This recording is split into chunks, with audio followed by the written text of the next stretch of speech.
사사기 12장. 에브라임 사람들이 모여 북쪽으로 가서 입다에게 이르되 내가 암몬 자손과 싸우러 건너갈 때에 어찌하여 우리를 불러 너와 함께 가게 하지 아니하였느냐.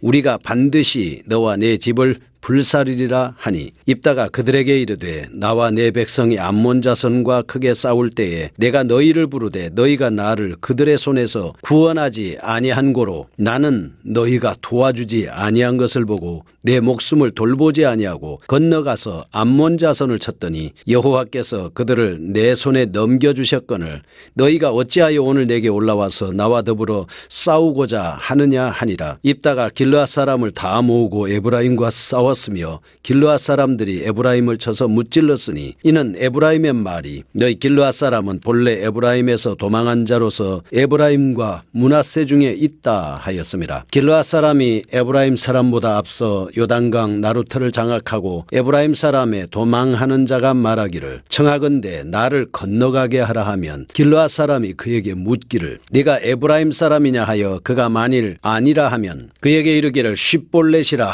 발음하라 하여 에브라임 사람이 그렇게 바로 말하지 못하고 쉿볼렛이라 발음하면 길르앗 사람이 곧 그를 잡아서 요단강 나루턱에서 죽였더라. 그때 에브라임 사람의 죽은 자가 42,000명이었더라. 입다가 이스라엘의 사사가 된 지 6년이라 길르앗 사람 입다가 죽음에 길르앗에 있는 그의 성읍에 장사되었더라. 그 뒤를 이어 베들레헴의 입산이 이스라엘의 사사가 되었더라. 그가 아들 30명과 딸 30명을 두었더니 그가 딸들을 밖으로 시집 보냈 아들들을 위하여 밖에서는 여자 30명을 데려왔더라. 그가 이스라엘의 사사가 된 지 7년이라 입산이 죽음에 베들레헴에서 장사되었더라. 그 뒤를 이어 스불론 사람 엘론이 이스라엘의 사사가 되어 10년 동안 이스라엘을 다스렸다. 스불론 사람 엘론이 죽음에 스불론 땅 아얄론에 장사되었더라. 그 뒤를 이어 피라돈의 사람 힐렐의 아들 압돈이 이스라엘의 사사가 되었더라. 그에게 아들 40명과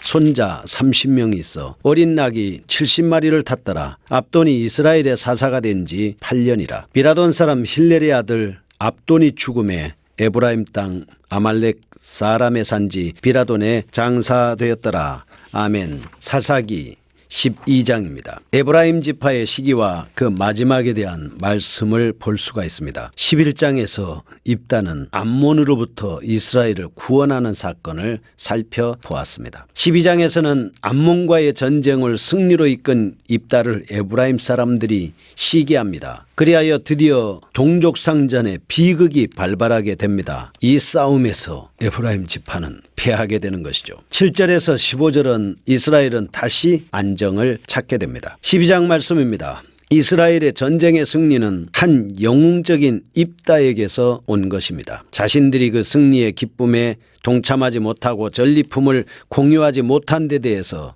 분개하고 있습니다. 에브라임 지파의 이러한 사고방식은 자기 지파에 대한 지나친 우월감과 교만에서 비롯된 것이다. 이렇게 볼 수 있습니다. 기드온 당시에도 이와 동일한 시비를 사사기 8장 1절과 2절에서 제기를 하고 있습니다. 그러나 기드온과 마찬가지로 입다는 이스라엘의 구원과 승리는 여호와에게서 기인한 것이다 라고 명백히 하고 있습니다. 자기가 잘나서 이 싸움에서 이긴 것이 아니라 하나님께서 전쟁에서 승리하게 하셨다라고 하는 그 영광을 하나님께 돌리는 것이죠. 다윗도 전쟁을 할 때에 이 전쟁은 여호와께 속한 것이다 이렇게 말씀을 해서 하나님이 대신 싸워줄 것임을 말씀하는 것을 볼 수가 있습니다. 하나님 편에 서 있으면 하나님께서는 우리를 위해서 친히 싸우시고 역사하는 것입니다. 성경에 나타나는 수많은 전쟁들 가운데 하나님이 도와주심으로 인해서 수적으로 도저히 상대가 되지 않음에도 불구하고 승리하는 것을 볼 수 있습니다. 히스기야 왕과 이사야 선지자가 기도를 했을 때 아수르 군대는 18만 5천 명이 하룻밤 사이에 송장이 되는 것을 볼 수가 있습니다. 이스라엘의 진정한 구원과 승리가 어디에서 나옵니까? 하나님으로부터 나오는 것입니다. 이거는 사람에게 오는 것이 아니라 아버지께서 우리에게 주시는 것입니다. 그러나 우리는 분명히 알아야 됩니다.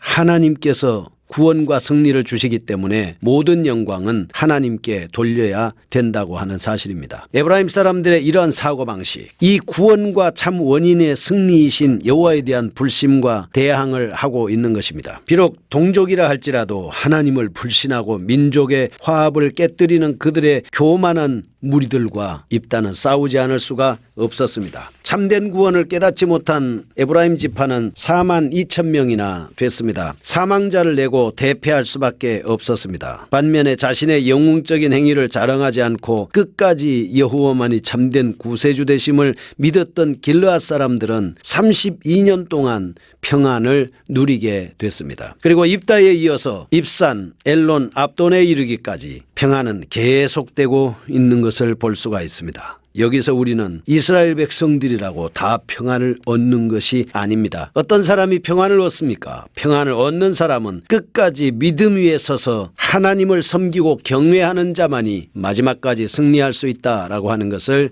볼 수가 있습니다. 그러면 첫 번째 12장 1절에서 7절에 나오는 에브라임 사람들의 시비하는 모습을 살펴보겠습니다. 에브라임 사람들은 입다가 암몬 자손을 치러 갈 때에 도움을 요청하지 않았다는 빌미를 들어서 시비를 일으키고 있는 모습을 볼 수가 있습니다. 암몬 자손과 싸우러 건너갈 때 어찌하여 우리를 불러 너와 함께 가게 하지 아니하였느냐, 우리가 반드시 너와 내 집을 불사르리라 하면서 시비를 걸어왔던 것을 볼 수 있고, 3절에 보면 나는 너희가 도와주지 아니하는 것을 보고 내 목숨을 돌보지 않고 건너가서 암몬 자손을 쳤더니 여호와께서 그들을 내 손에 넘겨주셨다라고 이렇게 입다는 고백을 하고 있습니다. 방관만 하다가, 전쟁에서 참여해서 싸울 때는 직접 나서지 않고 뒤에서 방관만 하다가 입다와 길르앗 사람들이 이루어놓은 영광스러운 결과에 대해서 시기하는 이 졸렬한 모습을 우리는 여기서 볼 수가 있습니다. 그래서 싸움을 걸어왔습니다. 4만 2천 명이라고 하는 막대한 인명 피해를 남기고 말았습니다. 이와 관련해서 욥기의 저자는 이렇게 하나님의 말씀을 통해서 말하고 있습니다. 시기가 어리석은 자를 멸하느니라. 시기는 육체적인 것입니다. 갈라디아서 5장에도 보면 이 육체적인 일은 현저한데 시기가 들어가 있습니다. 이 시기를 하게 되면 하나님 나라를 유업으로 얻을 수가 없는 것입니다. 이 사람들은 이 시기로 인해서, 그리고 분쟁이 일어났고 이 시기로 말미암아서 육신에 속해서 그들은 이 하나님의 말씀에 불순종하고 드디어 그들은 4만 2천 명이나 죽임을 당하는 징벌과 책망을 받고 말았다라고 하는 것을 알 수가 있습니다. 두 번째입니다. 남을 욕하고 멸시하면 자신도 멸시당하고 욕을 보게 된다는 것을 알 수가 있습니다. 에브라임 사람들은 길르앗 사람들을 에브라임에서 도망한 자라고 비난을 했습니다. 4절에서요. 도리어 자신들이 여기에 보면 도망자의 신세가 되어버리고 많은 장면을 5절에서 볼 수가 있습니다. 그리고 에브라임 지파였음을 자랑으로 삼던 자들이 이제는 에브라임 지파됨을 부끄럽게 여기고 에브라임 사람이 아니라고 부인하는 장면을 오늘 여기 말씀에서 볼 수가 있는 것입니다. 세 번째, 성도의 선행으로 인한 영광은 자천하는 것이 아니라 하나님께서 주시는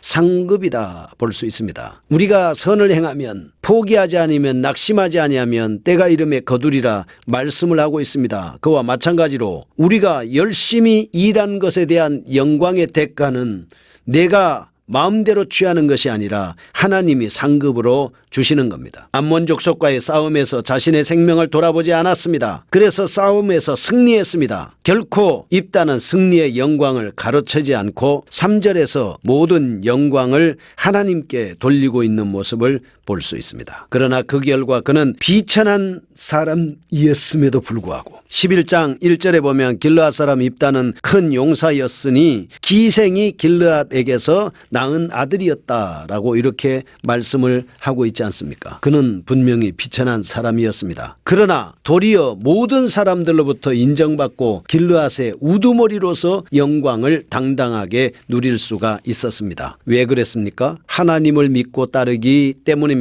세 번째, 12장 8절에서 15절입니다. 7절에 입다 사후에 이스라엘에는 안정과 평화 및 당시 이스라엘 사사들이 활동했던 8절에서 10절은 입산, 11절 12절은 엘론, 13절에서 15절은 압돈의 행적에 대해서 자세하게 말씀하고 있습니다. 입다의 시대와 입다의 후계자들의 시대는 상당한 대조를 이루고 있다, 이렇게 볼 수 있습니다. 전자의 시대를 다윗 시대에 비교할 수 있다면 후자의 시대는 솔로몬 시대와 비교할 수가 있습니다. 따라서 본문에 나타난 입다의 후계자들이 시대, 즉 다시 말하면 평화의 시대에 나타난 특징들을 살펴보면 다음과 같습니다. 첫째, 외침이나 내분과 같은 전쟁이 없었습니다. 사사시대에 전쟁이 없었다는 것은 하나님의 복의 상징입니다. 하나님께서 복을 주심으로 평화가 임한 것이죠. 전쟁은 주로 배반한 백성들에 대한 하나님의 심판의 상징이기 때문에 그렇습니다. 전쟁 이후에 오는 평화는 종말 이후의 영원한 안식을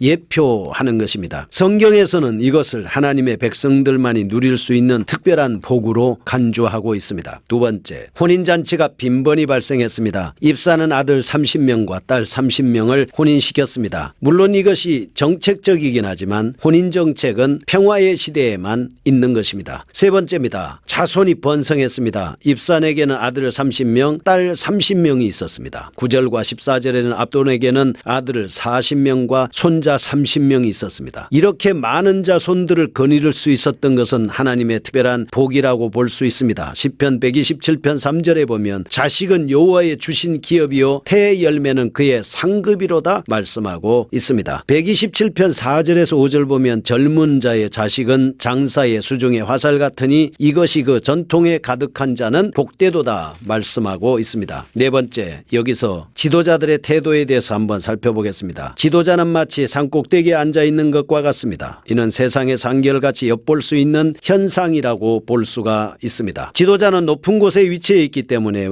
다른 모든 사람들이 그를 쳐다보고 일거수일투족을 지켜보는 처지에 놓여 있다, 이렇게 볼 수가 있는 것이죠. 이렇기 때문에 지도자가 취하는 자세와 행동은 매우 중요한 것입니다. 은행 심사를 비판하고 본받기도 하기 때문입니다. 이런 점을 염두에 두고 야고보는 내 형제들아 너희는 선생된 우리가 더 큰 심판을 받을 줄 알고 많이 선생이 되지 말라, 이렇게 말씀을 했습니다. 지도자란 상대적으로 많은 책임을 맡고 다른 사람들에게 영향을 미치는 자이기 때문에 그에 따른 위험 부담도 책임 추궁도 많이 따르는 것을 볼 수가 있습니다. 지도자는 솔선수범해야 합니다. 자신을 제한해야 합니다. 자신의 뜻과 행동, 의욕 등을 제한하는 것을 말합니다. 다시 말하면 지도자가 자신의 모든 언행심사를 제한하고 희생시켜야 함을 암시하고 있습니다. 지도자는 하나님과 다른 성도들을 위해서는 더 많이 그리고 더 지속적으로 온전히 생각하고 행동해야 합니다. 자신을 위해서는 더 낮아져야 하고 섬김을 받으려고 오신 대속물로 오신 예수님을 본받아야 합니다. 성도들은 자신의 유익이나 기쁨이 된다고 해서 모든 일을 행할 것이 아니라 자신의 생각과 활동 범위를 좁히는 자들이 되어야 하지 않겠습니까? 마치 그리스도인이 하나님의 백성이라는 점 때문에 세상 사람들이 당연시 여기는 일이라 할지라도 하지 않고 피해야 하는 경우가 많은 것처럼 지도자라는 위치로 인해서 일반 사람들 같으면 생각하고 할 수 있는 일들을 하지 않고 멈추는 자세가 필요합니다. 거룩하신 하나님 아버지, 감사합니다. 우리에게 주어진 일에 최선을 다하게 하시고 겸손히 주님을 섬기게 하옵소서.